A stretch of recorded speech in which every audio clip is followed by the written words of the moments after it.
అందరికి నమస్కారం. నేను శిరీష. ప్రస్తుతం మనతో పాటు ఉన్నారు ప్రముఖ ఆధ్యాత్మికవేత్త జ్యోతిష్య పండితులు పాపన్ కుమార్ శర్మ గారు. గురుగారితో మాట్లాడదాం. నమస్కారం గురుగారు. గురుగారు, విశేషంగా ఈ పరాభావనామ సంవత్సరంలో మేషరాశి వారికి ఎలా ఉండబోతుందంటారు? ఎలాంటి జాగ్రత్తలు తీసుకోవచ్చు అంటారు? ముఖ్యంగా చూసుకుంటే ఈ నవగ్రహాల ప్రభావం ఎలా ఉంటుందంటారు? శ్రీ గురు చరణారవిందాభ్యాం నమః. శ్రీ మహాగణాధిపతయే నమః. శివాయ గురవే నమః. ముందుగా ప్రేక్షకులందరికీ పరాభవనామ సంవత్సర శుభాకాంక్షలని ఆవిష్కరిస్తూ మనం మొట్టమొదటి రాశి అయినటువంటి మేషరాశిలోకి మనం చూసుకుంటే, ప్రధానంగా ఈ సంవత్సర ఫలం అనేటటువంటిది 4 గ్రహాలని దృష్టిలో పెట్టుకొని మనం చెప్తూ ఉంటాం. ప్రధానంగా శని, గురు, రాహుకేతువుల్ని దృష్టిలో పెట్టుకుని సంవత్సర ఫలితాన్ని మనకి జ్యోతిష శాస్త్రం నిర్ణయం చేస్తుంది. అందులో విశేషించి ఈ పరాభవనామ సంవత్సరం అనేటటువంటి సంవత్సరంలో గొప్పతనం ఏంటంటే, ఎప్పుడైతే గురుడు 3 సార్లు మారుతున్నాడో, అంటే 3 రాశుల్లోకి మారుతున్నాడు ఆయన ఈ సంవత్సరం. సహజంగా గురువు గారి యొక్క మార్పు ఒక రాశిలో నుంచి ఇంకొక రాశిలోకి ఉంటుంది. కాస్త వక్రించిన మళ్ళీ వెనక రాశిలోకి వెళ్ళడమే ఉంటుంది. కానీ మనకి పరాభవనామ సంవత్సరంలో గొప్పతనం ఏమిటి అంటే, ఈ గురుగ్రహం మిథున రాశిలో నుంచి కర్కాటక రాశిలోకి, కర్కాటక రాశిలో నుంచి సింహరాశిలోకి, మళ్ళీ సింహరాశిలో నుంచి మళ్ళీ కర్కాటక రాశిలోకి, అలా మనకి మొత్తం 3 సార్లు మార్పు అనేటటువంటిది కనపడుతుంది. అంటే సంచారము, ఆ తర్వాత అతిచారము, ఆ తర్వాత మనకి వక్ర గతి అనేటటువంటి 3 స్థితులు మనకు కనపడుతున్నాయి. ఇక మనం శని సంచారం గమనిస్తే ఈ సంవత్సరం మొత్తము కూడా మీనరాశిలోనే సంచారం చేస్తున్నాడు శని భగవానుడు. ఆ తర్వాత రాహుకేతువుల సంచారం చూస్తే సుమారుగా సంవత్సరం చివరి వరకు, అంటే డిసెంబర్ 5వ తారీఖు వరకు వాళ్ళిద్దరూ కూడా కుంభరాశిలో రాహువు, సింహరాశిలో కేతువు సంచారం చేస్తున్నారు. ఆఫ్టర్ డిసెంబర్ 5 అంటే 5 తర్వాత వాళ్ళు కర్కాటక రాశిలోకి కేతువు, మకర రాశిలోకి రాహువు వాళ్ళ యొక్క సంచారాన్ని మారుస్తూ ఉన్నారు. దీన్ని ఆధారం చేసుకొని అసలు ఇప్పుడు ఉన్నటువంటి గ్రహస్థితిని అనుసరించి మరి మేషాది 12 రాశుల వారికి ఎటువంటి ఫలితం ఉందో మనం తెలుసుకుందాం. ముందు మనం మేషరాశి అనగానే అశ్విని నక్షత్రం 1, 2, 3, 4 పాదాల వారు, భరణి నక్షత్రం 1, 2, 3, 4 పాదాల వారు, కృత్తికా నక్షత్రం 1వ పాదం వారు ఈ మేషరాశి కిందకు వస్తారు. అలాగే వీళ్ళకు ఉన్నటువంటి ఆదాయం చూస్తే ఆదాయం 11, వ్యయం 5. చాలా దివ్యంగా ఉంది అని చెప్పాలి. అంటే 11 ఆదాయానికి ఖర్చు 5 మాత్రమే ఉంది.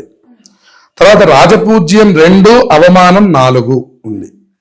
ఈ రాశి వారికి మనం చూసినట్లయితే 3వ స్థానంలో జూన్ 1వ తారీఖు వరకు గురుగ్రహం యొక్క సంచారం జరుగుతోంది. ఆయన లోహమూర్తిగా ఉన్నారు. ఇక్కడ మీరు గమనించాల్సింది ఏంటంటే, మూర్తిత్వం చెప్తాం. మూర్తిత్వంలో సువర్ణమూర్తి, రజితమూర్తి, తామ్రమూర్తి, లోహమూర్తి అని 4 చెప్తారు.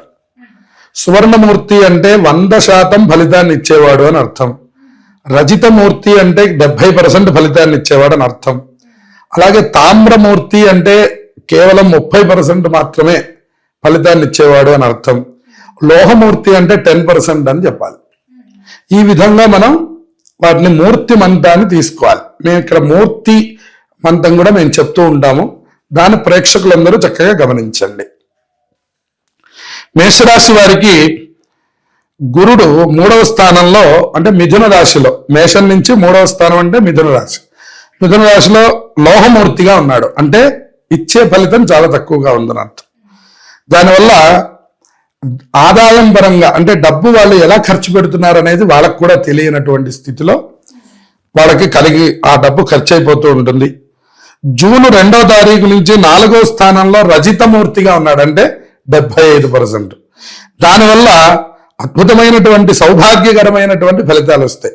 మంచి ఆదాయం, మంచి ఇల్లు కొనుగోలు చేయడం, అలాగే వాహనాలు కొనుగోలు చేయడం, ఇంట్లో కావలసిన నిత్య ఉపయుక్తమైన వస్తువులు కొనుగోలు చేయడం, అంటే మనకి అవసరమైనటువంటి సవ్యమైనటువంటి ఖర్చులు మనకి పెట్టడానికి అవకాశం ఉంది అని చెప్పారు. ఎప్పుడు జూన్ 2వ తారీఖు నుంచి. అప్పటి వరకు కూడా ఎందుకు ఖర్చు అవుతుందో తెలియదు, ఎలా ఖర్చు అవుతుందో తెలియదు, చేతిలో రూపాయి నిలబడడం లేదు అనే పరిస్థితి కనపడుతూ ఉన్నది. తర్వాత గురుడు మంచి ఫలితాలను ఇస్తున్నాడు. శని వ్యయస్థానంలో లౌహమూర్తిగానే ఉన్నాడు. ఆయన ఎటువంటి శుభ ఫలితాలని ఈసారి ఇవ్వడం లేదు. ఒక పక్కన ఏలినాటి శని ప్రభావం కూడా ఉంది. దానివల్ల కొన్ని ఇబ్బందులు కూడా ఈ రాశి వారికి కలుగుతున్నాయని చెప్పాలి. రాహుకేతువులు డిసెంబర్ 5వ తారీఖు వరకు వ్యయ షష్ఠ స్థానములందు ఉన్నారు, తామ్రమూర్తులుగా ఉన్నారు. తర్వాత డిసెంబర్ 6వ తారీఖు తర్వాత నుంచి మరి అక్కడ చక్కనైనటువంటి స్థానాలు పొంది వాళ్ళ అత్యద్భుతమైనటువంటి స్థానాల్లో పంచమం అలాగే దశమ స్థానాల్లో చక్కగా ఉన్నారు. వాళ్ళకి చాలా దివ్యమైనటువంటి తామ్రమూర్తులుగా ఉన్నారు కాబట్టి తర్వాత ఉండేటటువంటి ఫలితాలు సామాన్యంగా కనపడుతున్నాయి. ఈ రాశి వారికి ఉన్నతమైనటువంటి విద్యాయోగం కనపడుతోంది. ఆకస్మికమైనటువంటి గృహ వాహనాలు కొనుగోలు చేయడం కనపడుతోంది. పనిచేసే చోట ఒత్తిడి తగ్గి అధికారులు మిమ్మల్ని చక్కగా అండదండలుగా ఉండడం, మిమ్మల్ని ప్రశంసిస్తూ ఉండడం, అధికారుల యొక్క మెప్పును పొందడం, అలాగే వేతనం వృద్ధి చెందడం. వేతనం అంటే జీతం అని చెప్పాలి. జీతంలో కూడా అభివృద్ధి కనబడుతూ ఉండడం, పదోన్నతి కూడా కలుగుతుంది. అంటే ఇప్పుడు ఇవన్నీ ఎప్పటి నుంచి అంటే జూన్ 2వ తారీఖు నుంచి. అప్పటిదాకా సామాన్యంగా ఉంది. జూన్ 2వ తారీఖు నుంచి అక్టోబర్ నెల వరకు ఉన్నటువంటి కాలం 5 నెలలు వీళ్ళకి చాలా దివ్యంగా ఉంది. అందులో వీళ్ళకి పదోన్నతి కాలం కలుగుతోంది. సహ ఉద్యోగులందరూ వీళ్ళకి అనుకూలంగా ఉంటున్నారు. వ్యవహారంలో జయం కలుగుతోంది. అలాగే 3 నెలలు మొదటి 3 నెలలు గురుబలం లేదు. అంటే మార్చి 19వ తారీఖు మనకి ఉగాది ప్రారంభమైతే ఏప్రిల్ మే వరకు, అంటే మార్చి ఏప్రిల్ మే ఈ 3 నెలలు గురుబలం లేదు. ఎప్పుడైతే జూన్ 2వ తారీఖు నుంచి వీళ్ళకి చక్కగా మారుతున్నారో అక్కడి నుంచి మాత్రం 5 నెలలు మాత్రం అత్యద్భుతమైనటువంటి శుభప్రదంగా ఉంది. అలాగే కుటుంబ వాతావరణం కూడా అనుకూలంగా ఉంటుంది. ఆస్తిని వృద్ధి చేస్తూ ఉంటారు. స్థిరాస్తికి సంబంధించినటువంటి ఏర్పాట్లు చేసుకుంటారు, కొనుగోళ్లు చేస్తారు. అలాగే ఆనందకరమైన జీవనం చేస్తారు. ఉత్సాహంతో ఆత్మవిశ్వాసంతో పనిచేస్తూ ఉంటారు. వ్యాపారాలు అభివృద్ధిగా ఉండబోతూ ఉన్నాయి. నూతన నిర్మాణాలు చేయడానికి ఎక్కువ అవకాశాలు ఉన్నాయి. దాంట్లో అనేక కష్టములు వస్తూ ఉంటాయి, కానీ ఓర్చుకొని తట్టుకొని చేయగలిగే సామర్థ్యం ఈ మేషరాశి వారి దగ్గర కనపడుతుంది. అంటే ఎక్కువ నిర్మాణాలు చేయడం. ఆ తర్వాత క్రమశిక్షణతో ఉంటే గనక శని భగవాను కూడా జయించవచ్చు అంటోంది జ్యోతిష్యం. శని భగవాను ఎదుర్కోవడానికి ఉన్నటువంటి ఏకైక విషయం ఏమిటి అంటే క్రమశిక్షణ. ఆయన క్రమశిక్షణగా ఉన్నటువంటి వాళ్ళ జోలికి ఆయన రాడు. బాగా గుర్తుపెట్టుకోవాలి. ఎవరైతే ఎప్పుడైనా లేవచ్చులే, ఏదైనా చేయొచ్చులే అనే బద్ధకాన్ని ప్రకటిస్తారో శని భగవానుడు చాలా త్వరగా వాళ్ళ దగ్గరికి వచ్చి కూర్చుంటాడు. ఎవరైతే ఒక నియమమైనటువంటి క్రమశిక్షణతో ఉండి వాళ్ళ జీవితాన్ని ఒక కరెక్ట్ అయినటువంటి మార్గంలో తీసుకుని వెళుతున్నారో వాళ్ళకి శని బాధలు ఎక్కువగా కలగవని చెప్తున్నారు, పూర్తిగా లేవని కాదు. అట్లా వ్యయంలో ఉన్నారు. ఆయన ప్రవర్తనలో కనుక ఆలోచనల్లో కొంచెం చురుకుదనాన్ని ప్రదర్శిస్తారు. శారీరకంగా మాత్రం కొద్దిగా ఇబ్బందులు కలుగజేస్తారు. అలాగే వృత్తి విషయాల్లో విదేశీయులతో మంచి భాగస్వామ్యాలు సంపాదించబోతున్నారని చెప్పారు. ఆ తర్వాత నమ్మకమైన వ్యక్తులతో కనుక వ్యాపారములు చేసినట్లయితే తప్పకుండా శుభ ఫలితాలు, మంచి ఆదాయం ఈ రాశి వాళ్ళకి లభించబోతోంది అనుకున్నారు. అలాగే విద్యార్థులకు కూడాను చక్కనైనటువంటి పోటీ పరీక్షల్లో మంచి ఫలితాలు రాబోతున్నాయని చెప్పాలి. అలాగే కుటుంబ వాతావరణంలో కూడా 5 నెలల పాటు మంచి అభివృద్ధి కనపడుతోంది. శుభకార్యాలు కనపడుతున్నాయి. అన్ని విధాలా అనుకూలం కనపడుతున్నది. జూలై 20వ తారీఖు నుండి డిసెంబర్ 11వ తారీఖు వరకు కొంచెం శని యొక్క వక్ర సంచారం జరుగుతున్నది. దాని వలన కొద్దిగా అప్పుడప్పుడు కూడా కుటుంబ వాతావరణంలో చిన్న చిన్న అధికమైనటువంటి ఖర్చులు ఏర్పడుతూ ఉన్నాయి. అది కొంచెం క్రమేపీ స్వస్థతగా నడుస్తూ ఉంటుంది. వ్యాపార అవసరాల కోసం తమకంటే తక్కువ స్థాయి వాళ్ళతో ఒక్కొక్కసారి స్నేహం చేయవలసి రావడం, వాళ్ళనే అప్పడుగుతూ ఉండడం, దానివల్ల కొద్దిగా తక్కువ అవ్వడం అనేటటువంటిది కనపడుతుంది. రాజకీయాల పరంగా మనం చూస్తే తగినటువంటి స్థానం కోసం మరి ఎదురు చూడవలసినటువంటి కాలం కనపడుతుంది. అనుకూలం కొద్దిగా మాత్రమే ఉన్నది. ఇతర దేశాల నుండి సంపద తెచ్చుకునేటటువంటి వాళ్ళకి కాలం బాగుంది. విదేశీ మిత్రుల ద్వారా మీరు ఆర్థికంగా బలపడతారు అని చెప్పుకోవచ్చు.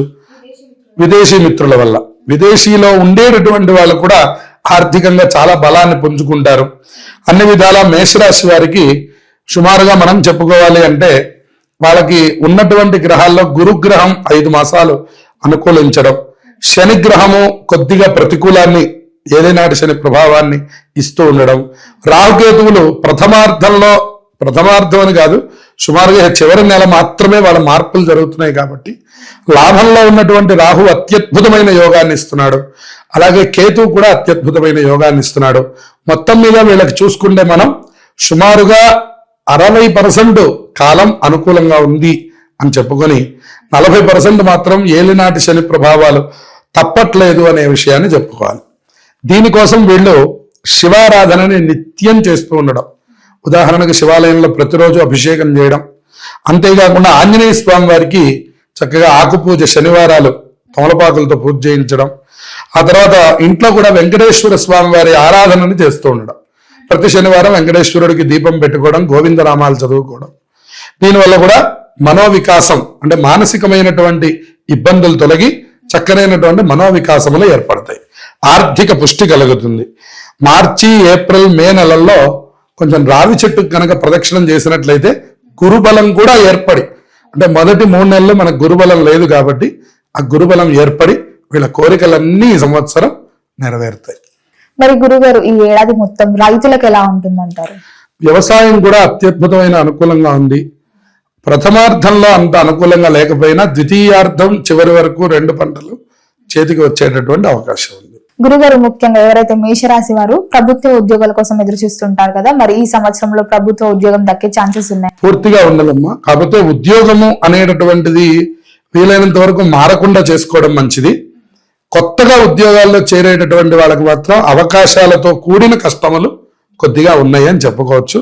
వీళ్ళకి అనుకూలమైనటువంటి కాలం జూన్ తర్వాత అక్టోబర్ వరకు ఉన్నటువంటి కాలం కాబట్టి కొద్దిగా జాగ్రత్తలు తీసుకొని కొంచెం నేను చెప్పినట్లుగా శివారాధన, హనుమాన్ టెంపుల్కి వెళ్ళడం, అలాగే వెంకటేశ్వర స్వామిని నిత్యం పూజించడం ద్వారా శుభాలు కలుగుతాయి. మరి గురుగారు, ఇప్పటివరకు అన్ని రంగాల గురించి చెప్పారు కాబట్టి ముఖ్యంగా చూసుకుంటే ప్రథమార్థం బాగుంటుందా మేషరాశి వారికి, ద్వితీయార్థం బాగుంటుందంటారు? ద్వితీయార్థమే బాగుంది అని చెప్పుకోవాలి. ఎందుకంటే 5 మాసాల పాటు సుమారుగా మనకి జూన్ వరకు అనుకూలం తక్కువగా ఉంది. జూన్ తర్వాత నుంచి అన్ని విధాల అనుకూలం అనేటటువంటిది ప్రారంభమైంది కాబట్టి ద్వితీయార్థం వీళ్ళకి చాలా బాగుంది.